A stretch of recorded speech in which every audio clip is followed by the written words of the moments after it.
One, two, 1, 2.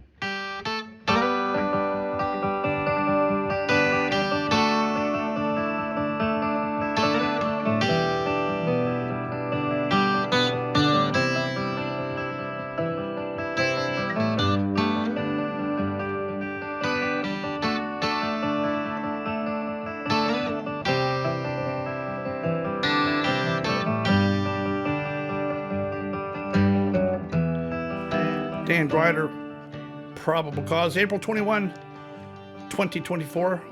Radio reminds me of my home far away. Riding down the road, I get a feeling that I should have been home yesterday. Glad to have you with us tonight, Sunday evening, another kind of live broadcast, probable cause. Got a lot of stuff to unpack in this one. Hope you get out some popcorn and join us for the evening here. I'm trying to keep this video under about 40 minutes, but I do appreciate you watching and your weekly support of this channel and my efforts to lower the general aviation fatal accident rate. I'm looking at the live stream here right now. I see a lot of you in there. If you get a chance here, say hi and where you're checking in from. I see Miss Randy. She's always in here. And I see, I'm looking for Dylan. I haven't found him yet, but I'm looking at the live stream here. Chat right now, and I appreciate you guys jumping in here. I'll try to read off a couple of these names here and locations. Looks like Kokomo, Indiana is in here. So is South Texas. So is, looks like California. Lots and lots of locations, and the room is starting to fill up real nice here. Our Sunday evening videos are pre-recorded. The live chat is live, so it's interactive. If you're interacting with anybody in the live chat, that is live. Glad to have you with us. I'm going to cover a few quick things here. I know you're tired of hearing about the Texas bar, so I'm only going to cover that briefly because we have made significant headway on that entire front here. It is critical to the citizens of the United States, this entire process of the ethics of attorneys and people in the legal profession is critical to the existence of the United States and our judicial system. We take it all very seriously. Just a few days ago, and I'm not going to get political because I'm not a political guy. This is not a Biden or Trump thing. But I want you to know Texas bar was in the news just 2 days ago. I'm going to read you the headline here. It says, Sidney Powell wins unanimous dismissal of ethics case over, quote, scattershot and incompetent disciplinary effort by State Bar of Texas over 2020 election lawsuits. I haven't dove in directly to figure out who exactly did what. I'm not in any way endorsing this person, Sidney Powell, or what she did or did not do. That's not the point. The point is Texas bar scattershot, and it was overturned. Texas State of Appeals Court overturned the Texas bar's premonitions to have something done to Ms. Powell. And it all got thrown out here as of Thursday, just a few days ago.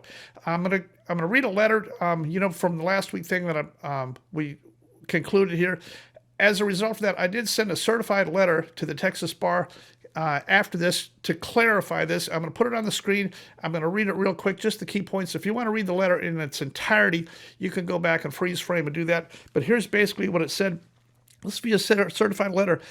It says, from my notes, Mr. McCloskey's last question to me, this is the very last thing that he asked me as this interview closed up and they booted me out of the room. Here's what he asked me. He said something like, so let's pretend that these rules do not exist. Can you tell us how you were impacted through Ms. Lakey's alleged misrepresentations?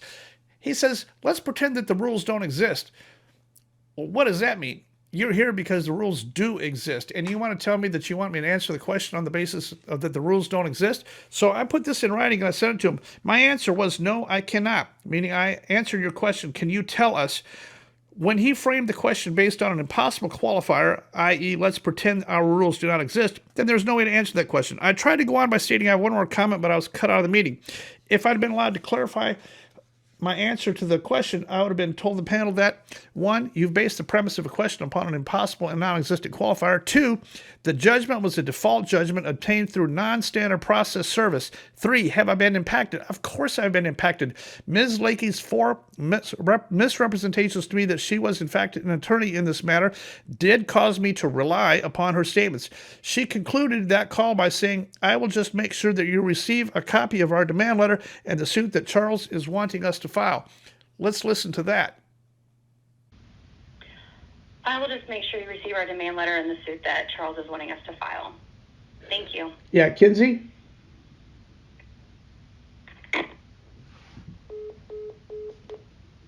None of the 5 representations by Miss Lakey that day turned out to be true. She was not an attorney. She did not make sure that I was served in a normal customary manner. I fully relied upon her representations as true statements. I am the recipient of a $1.2 million default judgment due to her conduct. I am currently out a tremendous amount of money in the appeal process, and my total attorney's fees in order to obtain an actual trial will be devastating. Yes, Ms. Lakey impacted me in a harmful way. Absolutely. The entire thing is completely ridiculous. And we want to I'll put that letter on the screen for just another few seconds here. But I want to go on. Let's get off at Texas bar. This has to do, it's going to relate back to Charles Cook, Azle, Texas. But I want to talk about November 311 SB. I'll put this accident on the screen here. This is a very important one that happened in 2000. I'm going to read the note on here. This is from a witness who says, I told him that it was not a good idea because of the temperature and the type of airplane they were flying. I warned him. An individual has an obligation to a fellow individual to warn him and try to prevent tragedy. In the Charles Cook case in Texas, the airplane was 225 pounds over gross. It is my opinion that they swapped seats because the tail would not fly. The son had formerly been in the back, and when they tried to fly it, the tail would not even fly. They came back in, shut down, swapped seats. The wreckage was found with the son in the front seat. Both guys died in this crash. The airplane did struggle into the air, but not only were they not warned, I believe, it is my opinion, that they were encouraged. Charles contradicted himself about being paid or donating it. Well, I think he wanted to get paid. I think he never did get paid because the airplane did not fly and it ended up in a death. Of course, the widow is not going to pay him for a mangled airplane after both her husband and her son get killed in it. No, he never got paid. That's my opinion. I think that's what happened. Somebody in Azle, Texas, propped that airplane off. Who were the people that were out there that day? I think I know, and I think that's about to start coming out here in the very near future. The people that were out there that day that never attempted to stop it, who propped them off, and who sent them out there that day. November 311 SB is from 2000. It's from June of 2000. 2 people died in a crash very, very similar to that crash. Nobody ever stopped it. You know, we have lots of volunteers, supporters, support staff, encouragement. You people out there encouraging us along to keep on going. A classic example here, this couple up in Wisconsin contacted me, Tim and Sue, and they have some kind of a business that they do with cars, automotive repair, but they also do laser cutting. And I want to show you what they sent to me. This is going on the wall here. They made all this stuff. They laser cut it here. Look at this. Straight ahead, this is going on the wall. Our DTSB Super Fund is getting ready to go active. Our website and our DTSB Super Fund, this is definitely going on the wall. Our 501c3, they made me a little airplane and a DTSB. This is going on the door outside here. But look at this. This is kind of cool. Pick one, ice, night, IMC, terrain. Pick one, very creative. It goes to match this thing that I always said here. Pick one, night, IMC, terrain, or ice. And I appreciate that. Tim and Sue in Wisconsin. Here's a picture of them on the screen here right now. This is them, and I appreciate that, you guys, for making that. The whole purpose of the channel is AQP. I'm going to show a little video clip here. I did another AQP flight review this week. Before I do that, I'm going to show you some pictures I stole off the internet of people on a roller coaster. Here's somebody on a roller coaster, absolutely terrified and not able to process information on a roller coaster. Here's another one. Look at this face. The terror during the time of shock and crisis. Your mouth comes open and you scream. That's what happens in an airplane. If you had a video camera of a person in an airplane during the shock and crisis of the onset of a crisis, you would see the exact same thing. Now here's a person on a roller coaster who's absolutely okay with it. And here's some people reading a book. They've done this so much, they've rehearsed it so much that it's nothing to them. Here's another family illustrating the fact that they have done the roller coaster so much, it doesn't raise their blood pressure. That's what AQP is. I'm going to show you a video right now of Justin. Justin came in and flew this week. I want you to notice the iterations, the number of times they gave him an engine failure in flight and lowering the nose to obtain the speed and the entire process. If you're flying a GA airplane, you need to have this well rehearsed. How much to lower the nose? There's 6 switches you need to flip very quickly. If you're up high, you need to know where you're at, where you're going. You need to be able to dead stick your airplane into a field or onto a runway. If you're 4,000 feet above an airport, you should be able to dead stick your airplane onto that field and touch the numbers. If you can't, you shouldn't be flying. You should practice. That's what AQP is. Let's take a look at this video of Justin. He came in from Florida here the other day and spent a day with me flying a little airplane here, and we practiced and rehearsed all of those maneuvers until I absolutely wore him out. Here's that video.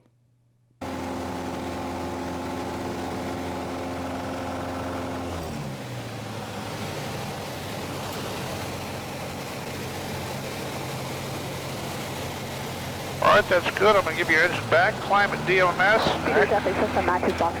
Nose up and climb on DMS. That's your engine failure. I'm going to show the speed. I'm going to show your speed exactly. Climb exactly on DMS. When I give you your engine failure, don't flip any of the buttons. Just lower the nose and keep it pinned on DMS. You're climbing right on it right now. All right, perfect. Perfect. Here comes your engine failure right here. That may be a bit too much. Right about there. Good. See the deck angle? Look out the window. See the deck angle? See you're a little bit above DMS? Yep. She might have pitched a little bit too much. All right, nose up. Climb on DMS. Nose up. You're climbing. You're climbing. You're right on DMS. Look at the deck angle. Look straight out the window. See the deck angle that you're climbing at? Yep. You're right on DMS. Now I close the throttle. That's all you got to do right there. See how you still got the speed nailed? Yep. And that's the deck angle that you want right there. Right, perfect. Nose up, full power, climb on DMS. What I'm doing right now is I'm conditioning your brain. I'm teaching you to associate the loss of the sound with lowering the deck angle to the position that you got to have to maintain that same speed. It's not an aggressive linebacker push. You just lower the nose and maintain the speed. You're unloading the wing. Gently unload the wing. Here you go. Here's another one. Engine failure. Good. You're right on it. You got it nailed. See how that is right there? Yep. All right, I'm going to give you engine back again. Climb. We have 17 more of these to go. Climb. Right on DMS. You tell me when you have DMS nailed. Nail it. You're climbing. Everything looks good. All right, I've got it. You got it. Hold it right there. It's good. You're right on DMS. Traffic shot 44 down Charlie 4 miles, 3 miles. Perfect. 45 left downwind 1. So how many cycles will it take the average private pilot to go through to get this figured out? Probably half a dozen, maybe 15. A lot. A lot, yeah. Yep. You've got 8,000 hours and a lot of flying experience, and some of the material we covered here today takes a little while to get used to and to acclimate to. All right, climb a little bit better. Climb on DMS. I'm going to give you another one. All right. You got it wired right now. You got it wired. You're right on DMS. Yep. There you go. Did you feel you get light in the seat? Yes. Just a little bit. Just a little tiny bit. Yep. Yep. All right, good. All right, I'm going to give you cruise power back again. Just hold level altitude. Hold it right here at 2,500. All right, very good. That basically concludes our AQP. We're going to end up back over the top of the airport. I'm going to give you an engine failure over the top. We've done RTO, we've done low top, we've done rotot. How many engines have you lost today? At least 10 or 12. Yeah, a lot. A lot. Yeah. A lot. Well, you've lost 10 in the last 10 minutes here. Yeah. So we probably lost a total today. We probably lost 18 to 20 engines. That's what I was going to guess, somewhere in that total. Something like that. All right, Yeah. left-hand turn. Okay. Take a look outside and clear the area. Left-hand turn all the way around to a north heading. Okay. And notice in today's curriculum, we've spent the day flying the little Cherokee. We haven't practiced the stall or the spin or the chandelle or the lazy 8 or the steep turn or the slow flight or the short field takeoff and landing. Right. You did those things to get your private pilot. I'm pretty sure if I asked you to do a steep turn, you could do it. We spent the day conditioning your brain to be able to react in a time of crisis and do the correct thing. All right. How many things do you have to do when an engine quits? If you're up high, how many, in this airplane, how many things are you going to do? I've got 6 things I have to do. Tell me what they are.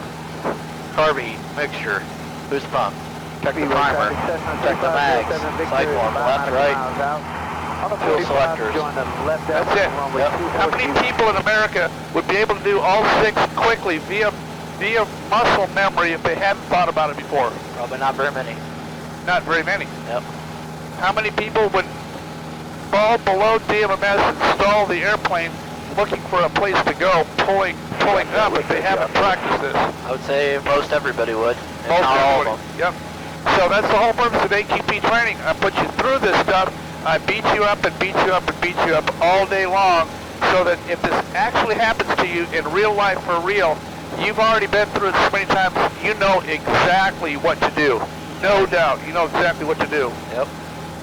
All right, we're going to head back to the airport. You did a great job today. I appreciate you coming in and taking the beatings. You took the beatings and the instruction very well, and it was a pleasure having you in town here today. Pleasure working with you, Dan. Yes, sir. Thank you. Yep. You know, a new concept that I'm hot on the trail is a concept called best practices. And I'm going to incorporate this with AQP. It has to do with best practices. I've already got a list of about 100, 110.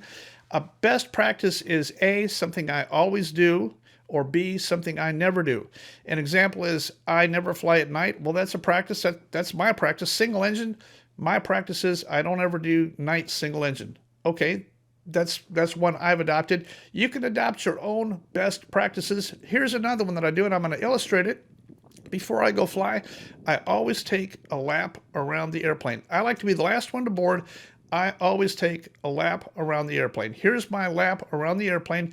This is Dylan's airplane. I'll show it to you right now. I'm going around it. Notice I stand quite a ways away, and I'm going around the airplane, but I've already pre-flighted the airplane. I'm not sampling fuel and doing all that kind of stuff and opening the cowling. That's the pre-flight. It's already done. Now when I get back, it's time to board the airplane because I've looked for all the obvious. Now, let's go back and do this. I've set Dylan up for failure. Check out this video.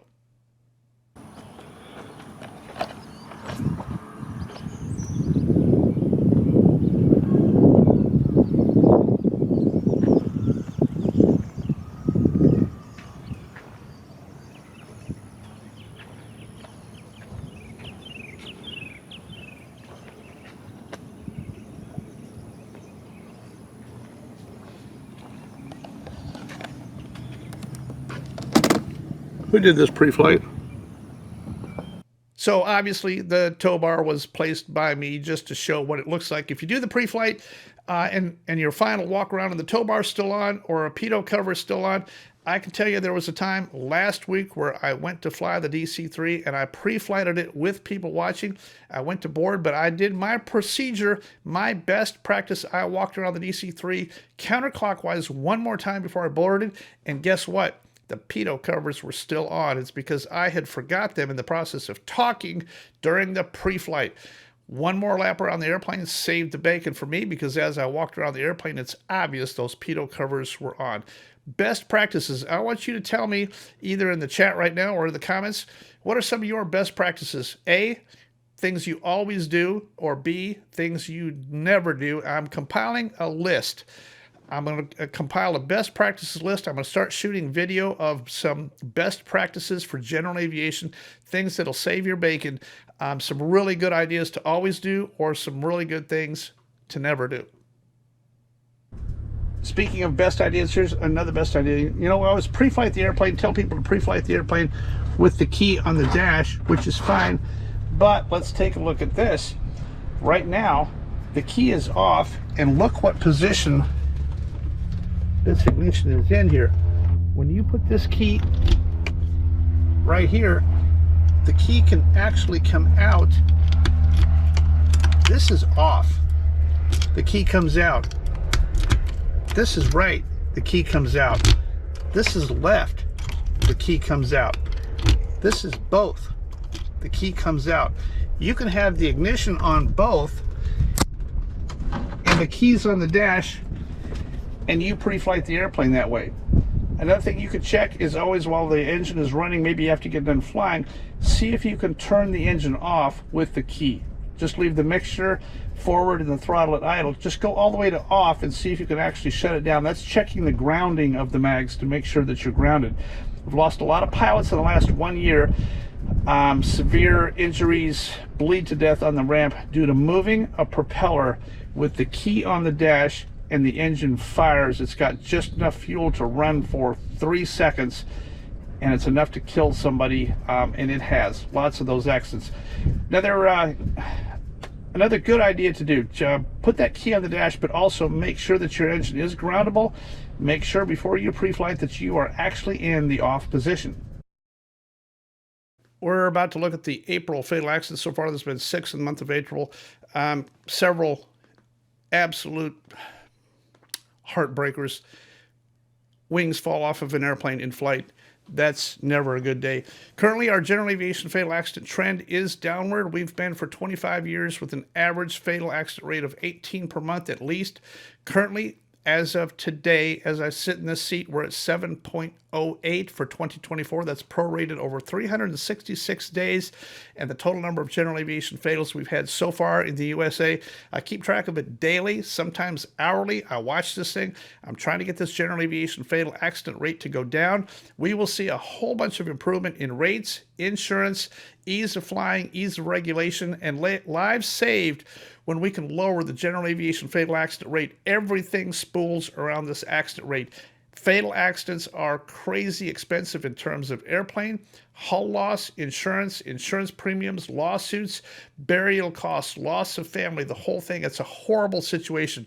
Prevention is no accident. We have got to lower this general aviation fatal accident rate down. I'll show you one of the screens that I use. This is FAA ASIAS screen, and notice all the general aviation accidents here.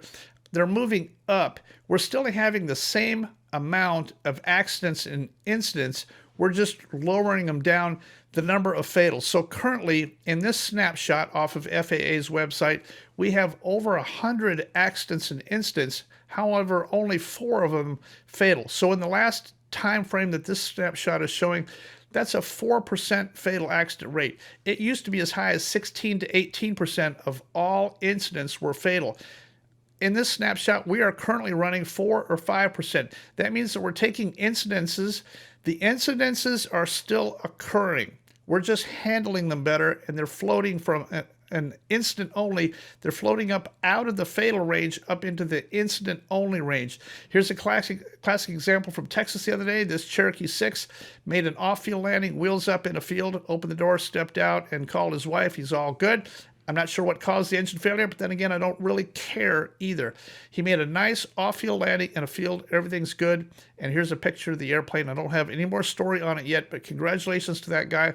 Did not stall, did not spin. He's an incident, and he's not a fatal. You know, last week I touched on this general aviation general aviation incident up at PDK. This has to do with controllers. I'm going to get into it because I'm a little bit heated about the whole controller FAA thing right now. But I want you to listen to this phone call. This is a phone call that I was able to obtain between Atlanta Approach Control and PDK Tower. This is their landline phone call. And at the very end of this, the PDK controller is kind of making a joke about it. If you listen to the whole call, they were pretty much joking about it and not taking the whole thing very seriously. So I'm going to show you a graphic of what really happened. This is a Cessna 182 that's out minding his own business, not IFR and not required to talk to anybody, well outside Class D and not in any controlled airspace. Atlanta Approach Control called PDK Tower and asked them if he was talking to them, could they relay and tell him to climb immediately to accommodate the Falcon jet that was on an IFR flight plan. Atlanta Approach had the big picture. I'm not buying the whole thing. I'm specifically not buying the lack of professionalism, making a joke and laughing about running this Falcon right into a Cessna 182. That's not funny. That's not what we need to be doing out there. Here's the tape that I assembled so that you can see exactly the sequence on that. I mean, technically, he was correct. Like, he's outside the Delta. He doesn't have to climb if we tell him to climb. But, I mean, we like the guy on frequency is like, your choices are to climb or get run over by a Falcon. What do you want to do? Yeah, so. All right. Yep. Just wanted to see. All right, thank you. All right, bye. All right, I'm going to show you the screen. What I'm looking at here, I'll put my mouse on this airplane here. This is November 94583, a Cessna 182. The other airplane is a jet, November 500 Golf Fox. So this person was flying along VFR. Meanwhile, the Falcon was coming in and he was IFR, both going to the same location. The Falcon is talking to Atlanta Approach Control, who can obviously see the 182. The 182 isn't talking to anybody until he gets to along about in here, maybe around in here where he calls PDK Tower and asks for a landing sequence and gives him his information and stuff like that. So the tower says, yes, come on in. Meanwhile, Atlanta Approach had seen this and called the tower and asked him if he could climb this airplane, seeing that there's going to be a conflict right here. They get to this point right here. He's already at 2850, 2,850 feet, and still headed towards PDK. Atlanta Approach gives him a turn and wants him to climb him so that the jet 500 Golf Fox doesn't hit him. Eventually, the 182 does climb back up to 3,400 feet, and they descend this guy, and there was no conflict. My point here is that they ran the Falcon directly over the top of Stone Mountain at 2850, which is less than minimum terrain clearance. Remember, Stone Mountain is about 2,000 feet tall with antennas on top of it, and they routed the Falcon directly over top of that. Meanwhile, Atlanta Approach had the big picture, could have seen this. The 182 here, November 94583, had no obligation whatsoever, and he did let them know that. The thing that I guess hurt my feelings the most here was the conversation that I was able to obtain, the telephone conversation between Atlanta Approach and PDK Tower, and they're kind of laughing about it. Like, I told the guy he could either climb or get hit by a Falcon. It's unprofessional. The whole thing is not necessary, and I'm seeing so many of these ATC things on and on. Let's go ahead and look at the very next ATC thing here. This is from VAS Aviation. I'm going to show you this video footage next.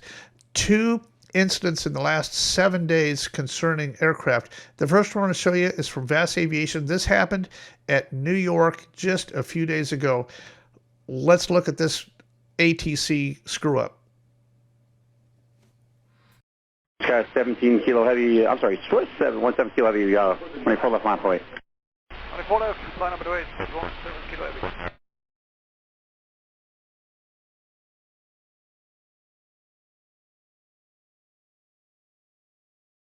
Alpha 29 heavy, cross phone 4 left at hotel, pass behind JetBlue, Alpha to ramp, monitor ground. Cross 4 left, hotel, pass behind JetBlue, monitor ground, Delta 29 heavy. Swiss 17 kilo heavy, running 4 left, clear for takeoff. 24 left, clear takeoff, is 17 kilo heavy. Running 2246, cross 4 left, Yankee Alpha. Cross 4 left, Yankee Alpha, American 2246. Breakup 752, cross 4 left to Foxtrot. Cross 4 left, Fox. Delta 420, cross 4 left to Golf, left Alpha, monitor ground. Cross the Golf, 4 left to Golf, left off, Alpha monitor ground, Delta 420. Breakup 752, left Alpha, monitor ground. Left Alpha monitor. Delta 29 heavy, no delay please. We're moving Delta 29 heavy. 17 kilo heavy, retracting takeoff, traffic on the runway. 420, no delay please. Copy. You copy, is 17 kilo heavy. Swiss 17 kilo, roger. Continue on the runway, exit on 301 left. Say again, is 17 kilo heavy. Swiss 17 exit on 301 left. Exit 31 left, is 17 kilo heavy. You know, we had a heartbreaking situation here the other day. On a charter flight, a United Airlines captain allowed the coach of a baseball team into the cockpit. FAA, United, everybody went berserk over this. We turn next to 2 United Airlines pilots who have been suspended tonight after flying a Major League Baseball team from Denver to Toronto. Now, the suspensions come after video showed one of the coaches actually in the captain's seat while the plane was mid-flight. Gio Benitez covers aviation. Tonight, alarming video from inside a United cockpit in mid-flight. We'll land the plane tonight. Major League hitting coach Hensley Mullins traveling on a Colorado Rockies charter to Toronto, seen sitting in the captain's chair of that 757 in violation of strict FAA rules put in place after 9/11. I'm going to start descending here pretty soon and just press this button. Mullins even mimicking pushing down the flight controls. When this video was posted to social media, it triggered an FAA investigation. And tonight, 2 United pilots are suspended and facing possible termination for the incident. United telling ABC News, "We're deeply disturbed by what we see in that video, which appears to show an unauthorized person in the flight deck at cruise altitude while the autopilot was engaged. The cockpit is an incredibly sensitive area." I agree. Probably should not have let him sit in the seat. However, I want to flip this around and talk about ATC as well. Nothing happened. No one was in any danger. The captain did make a mistake. I don't think he probably should have allowed him to sit in the seat in flight. Those days are kind of gone. But I want to break down the difference here. I'm going to put it on the screen here for you. This is the difference between the FAA and cockpits. We have a huge problem going on right now, and I'm going to break this down. Let's take a look at the screen here. This is the cockpit side of it versus the FAA. Cockpit has a cockpit voice recorder and an area mic. FAA does not. No area mic. We have to have a sterile cockpit. FAA air traffic control has no sterile cab or no sterile seat. No radar controller has to be sterile. We have a brasher, which means they can violate us. We can't violate the FAA. There is no brasher for FAA. We're sterile cockpit, no background noise. If you listen to any FAA tape, recording, things like that, you can always hear people laughing, joking, shouting, singing, whistling in the background. You can hear radios. In the Comair crash at Lexington, Kentucky, the single controller working tower was listening to a Bryan Adams song as he was launching these airplanes. Never saw the airplane taxi to the wrong runway. He had a boombox on playing Bryan Adams while he's supposed to be at work. Completely ridiculous. None of that was ever in the report. I found the actual Bryan Adams song that he was listening to. I'm appalled. Let's go on here with the rest of these things. No visitors. ATC has constant visitors. I'm going to show you a slide of that here in just a minute. Cockpit has to have a uniform. ATC, no uniform required. Cockpit is professional conduct. ATC is completely casual. They're relaxed. They're casual. Cockpit has a penalty. ATC, no penalty. I'm going to go ahead and talk about 2 incidents that occurred. Let's take a look at the tape. This first one that occurred at JFK Airport here the other day is shocking. You will not believe this. My full credit to Vass Aviation for capturing this audio, video, and illustrating exactly what happened. Let's look at the tape from JFK the other day. You will not believe this. Alpha 29 Heavy, cross phones fall up at hotel, pass behind JetBlue, Alpha ramp on the ground. Cross 4 left, hotel, pass behind JetBlue, monitor ground, Delta 29 Heavy. Swiss 17 kilo heavy, running 4 left, clear for takeoff. 4 left, clear takeoff, is 17 kilo heavy. Running 2246, cross fall up to Yankee Alpha. Cross 4 left, Yankee Alpha, American 2246. Breakup 752, cross fall up to Foxtrot. Cross 4 left, Fox. Delta 420, cross fall up to Golf, left Alpha, on the ground. Cross the Gulf, 4 left the Gulf, left Alpha on the ground, Delta 420. Breakup 752, left Alpha, on the ground. Left Alpha on the ground. Delta 29 Heavy, no delay please. We're moving Delta 29 Heavy. 17 kilo heavy, rejecting takeoff, traffic on the runway. So the whole thing has to do with constant visitors and tours. I'm going to show you some pictures here. This is from my good friends up at Dulles. There's a group called Smokehouse Pilots. They did nothing illegal. These are good guys with good intentions. They conduct they conduct ATC tours fairly frequently. I'm proposing that we cut all that stuff out. I've spoken with them. My apologies.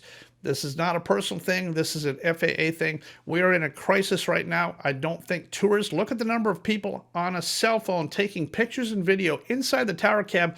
These are real people, real lives, real airplanes down there. You don't think these controllers are in danger of being distracted? I think they are. This is completely ridiculous. If you look at these pictures, this needs to stop. I'm going to show you the next slide here. I made a DTSB emergency declaration. In light of increased frequency occurrence of ATC controller errors leading to nearly catastrophic airline collisions, DTSB declares an emergency on behalf of the FAA and simultaneously asks the FAA the following of the FAA. Number 1, all public tours and visits by non-working persons should be discontinued effective immediately. Number 2, all personal electric electronic devices no longer allowed inside any FAA ATC facility. Leave them in the car.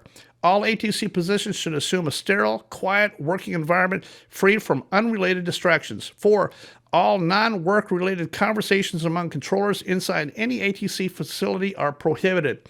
5. Install ATC area mics at each position as a deterrent to distractive, non-sterile activities. I can't tell you how many times I constantly fly and hear all this noise in the background. I can't understand. They don't have a cockpit area mic like we do in the airplanes. They have all this stuff going on. They're eating, laughing, and slapping each other around. They have visitors. They bring their wives and girlfriends. I don't get it. We're about to bend airplanes here, and FAA could tighten up. The only thing that the FAA did was give these guys an extra hour of rest. The thing at DC that happened, I'm going to show you that tape next. The thing at DC that happened, all they did was they told them that they're going to give them an extra hour of rest, and they wrote the whole thing off to fatigue. Here's another Vast Aviation video. You're going to be astounded by this. This almost put Southwest and JetBlue together. Listen to this controller. This controller doesn't know what he's doing. He's distracted. He's probably new. I don't know who the guy is yet, but I will. And the whole thing, they don't have any rules here. Listen to this Vast Aviation video. Southwest 2937, taxi Alpha. Southwest 2937, Washington ground, give way to the American Airbus left to right, runway 1, taxi via Kilo Charlie, cross forward Charlie, pull over to the right, tower on the other side.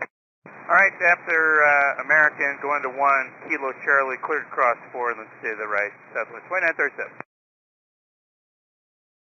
American 713, contact on departure of your flight. Switch to departure, American 713, good day. Southwest 2830, traffic departs off to the left. This is traffic zone at 6 Mile Final. Runway 1, line up and wait. Runway 1, line up and wait, Southwest 2830. JetBlue 1554, traffic pulls off your right. Wind calm, runway 4, cleared for takeoff.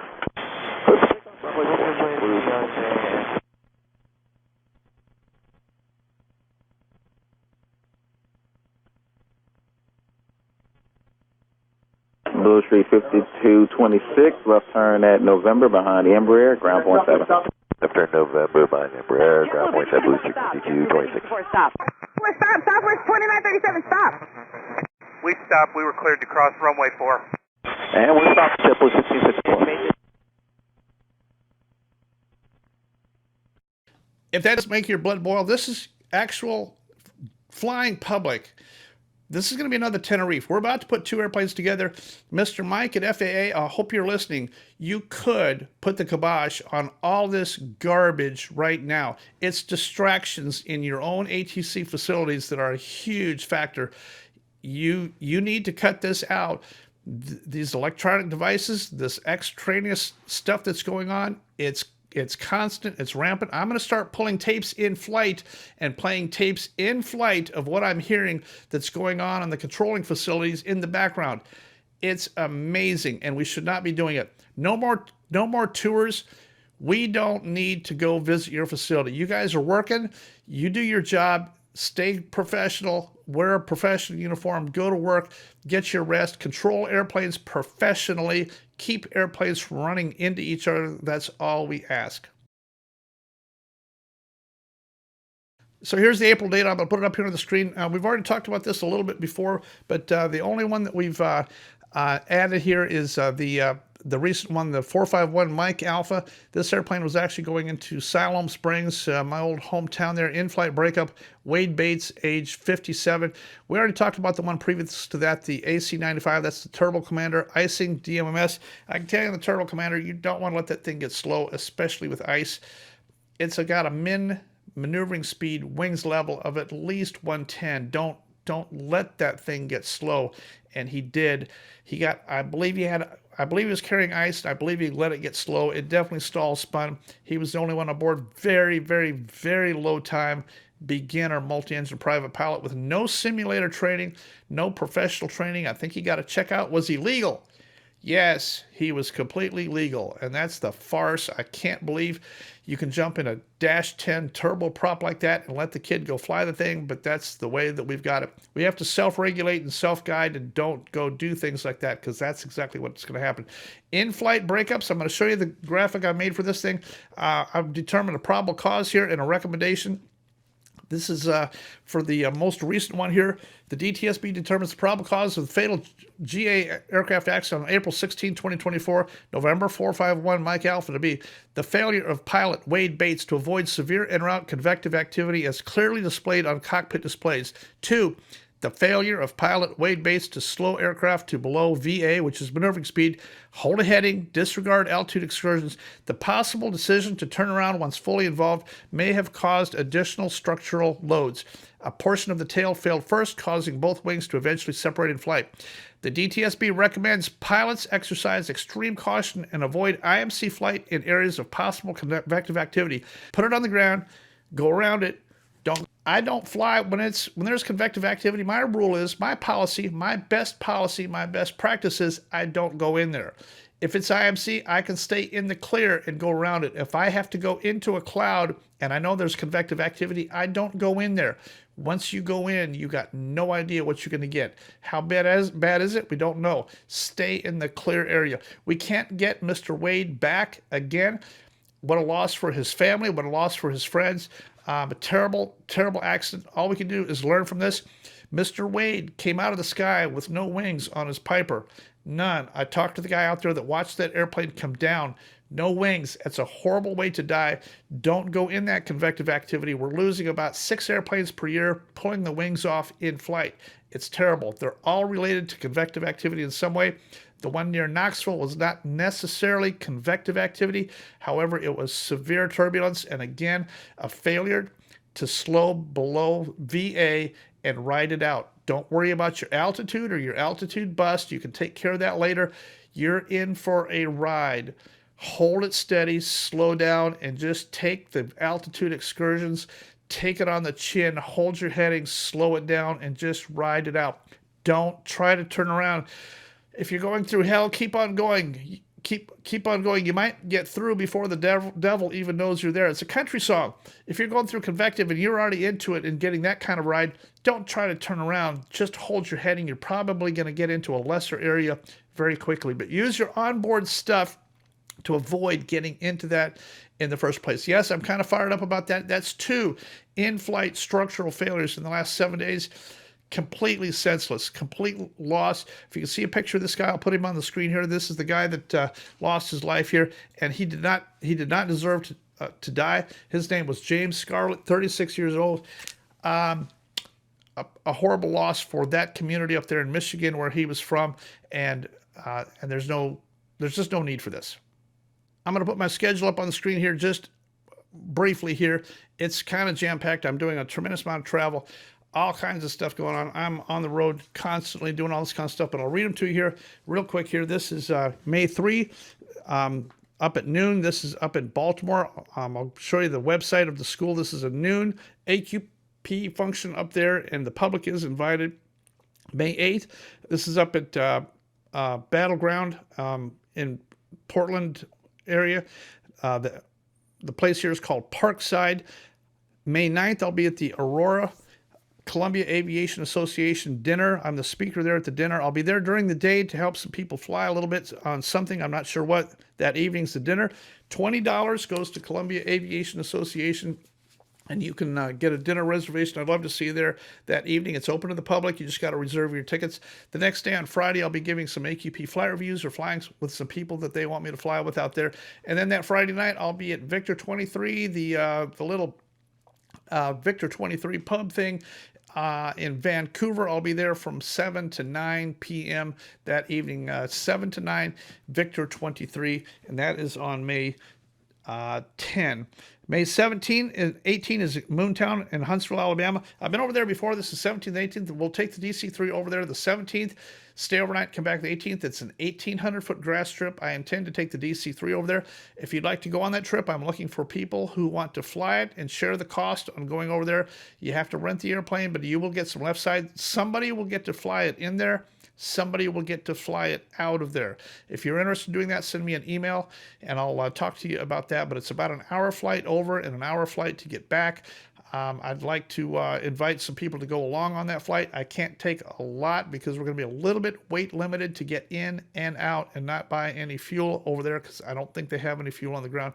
That's Moontown. Their fly-in is on Saturday. Here's the graphic for it. And then we got the morning of May 25 is a 5K rundown at FHB. That's my friend Lee. Here's the graphic for that. I'm not positive I'm going to make it to that yet, but we're certainly trying. June 4th is EAA number 22 at Rockford. We'll be up there for a evening function up there. June 11th is my birthday here in Hampton, Georgia. This year I'm not going to travel. I'm going to stay here and fly airplanes and have a little bit of fun. If you'd like to fly into Hampton overnight, we've got a crew car. We're just going to hang around for the evening, probably play some music, see if we get Toby down here and a couple people.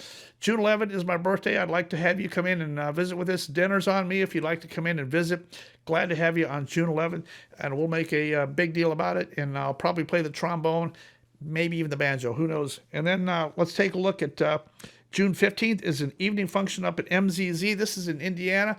I don't have a lot of information on this yet, but that will be a pilots group up at KMZZ in Indiana. And then the very last one here is July 13th, Alabama. I'll put the graphic up here. This is a lunch at 5 Romeo 1. Great bunch of guys down there in L.A. I say they're in L.A. That's Lower Alabama down there, and we should be able to get that going. I'm going to put this music up here. I'm trying to get you to sing along with it, but I'm also testing the YouTube bots here to figure out how much of this song I can put on here without them monetizing it. If they pick up on even a string of 4 or 5 words together, they'll figure out what the song is, and then they'll monetize it. I'm trying to put enough of the song as an experiment on here, just for the fun of it, to see how much I can do without actually putting the song on here and see what we get done.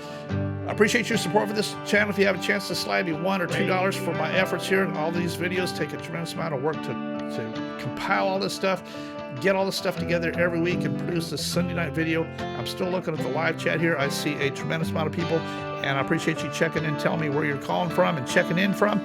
That's all very nice. Some of your behavior is less than good, but I do appreciate the insults. That's all very nice. I appreciate you guys checking in. I'm going to get out of here. Let's get this video up and on the air. I hope you can recognize the song that's playing right now. And I'm going to see if I can finish it out and get this thing done without YouTube bots figuring out that I actually put that song. You know what song it is, and you know whose song that is. From my tiny little itty-bitty fledgling YouTube channel, Dan Grider.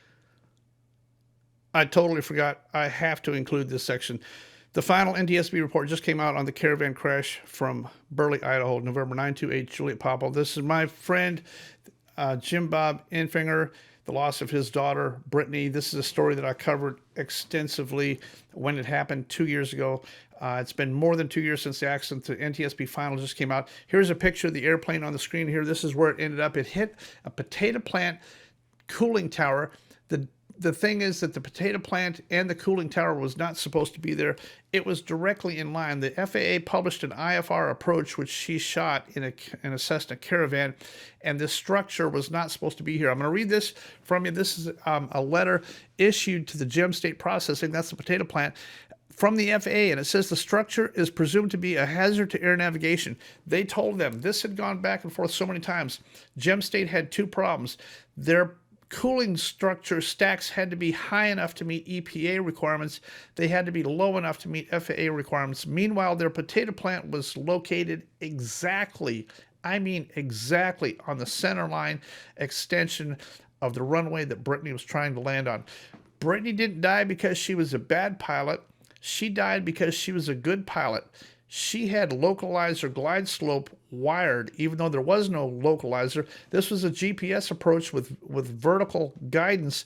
She descended below MDA because she did have the field in sight, all until those steam buckets let go of their steam, which caused her to go IFR. She was already descending. She could not have known that she was going to instantly go IFR. There was no note. Those stacks were sitting way too high, when she went IMC because of the release of steam, she did attempt to go around, but her rate was already descending, and she hit that.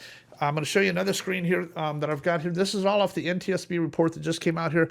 The NTSB says on September 19th, they published this. It says the agglomerate stack was struck by the airplane and damaged to the extent that the top of the stack was inaccessible. Now, if you notice here, they published this on September 19th, but it says that on October 22 of 2022, the investigator in charge traveled to the Gem State processing plant located in Hayburn, Idaho. So this accident happens in April, and he waits till October to go back and try to inspect it.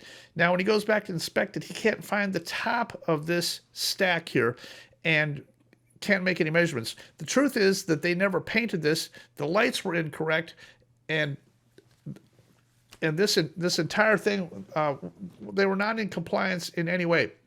The lawsuits and the depositions are in progress right now on this. I think the interesting thing is, off this lawsuit and deposition, they've already proved that they weren't painted, that they didn't comply. The guy that hung the lights on there that was responsible for lighting the lights on that tower was asked under deposition when he inspected the lights, and he said he could only inspect them at night visually because if they were on in the day, they couldn't be seen during the day.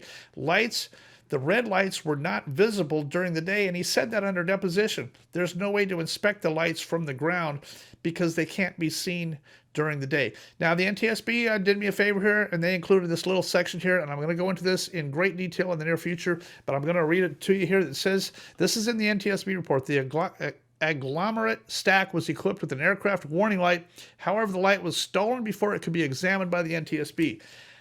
I went to the site long after the NTSB was there. My report had to do with that, and I'm going to tell you exactly the entire story on this eventually, but I did nothing wrong in this case, and I can tell you exactly what the deal is going to be on this. The NTSB did not do their job in any way. They had more than opportunity to inspect both the top of the tower and the light and the hookup. They didn't do any of it. The NTSB conclusion is done and over. They've concluded that if you read this probable cause, the NTSB probable cause doesn't even make any sense. It's talking about leaving MDA on the glide slope. Their write-up of the probable cause is completely horrific. My problem is that this entire situation should have never been there. Gem State, City of Burley, City of Hayburn had plenty of ample opportunity. FAA had opportunity to fully be aware that these stacks had been erected directly in the path. They were an obstruction, and Hayburn, City of Hayburn, which leased the land to Gem State Processing, and they all knew what a problem this was. The amount of correspondence that went back and forth on this problem, they put those stacks up before they even applied for approval to put the stacks up. The whole thing is completely crazy. I've got a lot more videos to do coming up on this. I did nothing wrong, and I'm going to show you exactly how that played out. I'm going to show you that NTSB did not do their job. If you want to go back and take a look at my Louisiana Cessna 182 crash, part 1, 2, and 3, the NTSB had already, actually they had never even traveled to the site. This was during COVID.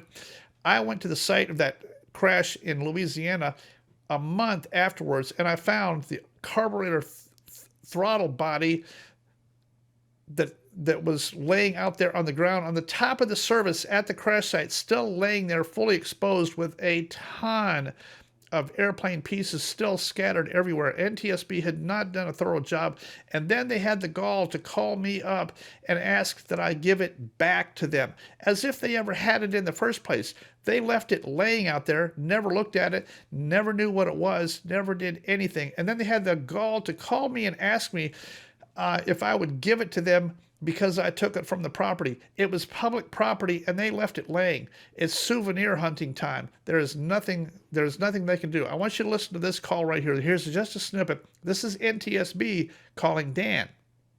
All right, I got a piece of paper. Tell me who you are and what you need. Sure. My first name is Eric with it's E-R-I-K, and the last name is Grossoff. It's Golf Romeo Oscar Sierra Oscar Foxtrot. I'm the Senior Advisor for Special Operations and Law Enforcement for the NTSB at headquarters, Washington. Okay, and what is it I can... My direct number, my direct number is 202-314-6189.